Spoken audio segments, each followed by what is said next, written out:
Once upon a time, there was a sweet little girl named Little Red Riding Hood. One day, her mother asked her to take a basket of goodies to her sick grandmother who lived in the woods.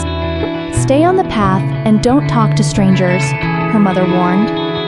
As Little Red Riding Hood walked through the forest, she met a cunning wolf.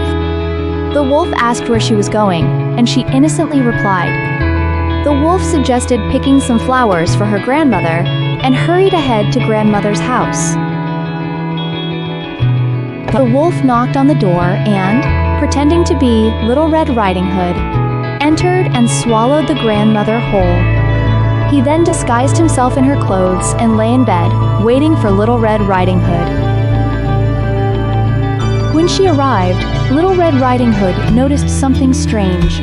"Grandmother, what big eyes you have," she exclaimed. "All the better to see you with," the wolf replied. "Grandmother, what big ears you have. All the better to hear you with," he answered. "Grandmother, what big teeth you have.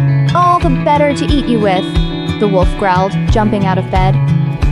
Just then, a passing woodcutter heard her screams and rushed in. He struck down the wolf and rescued Little Red Riding Hood and her grandmother. "Hey, all thanks to brave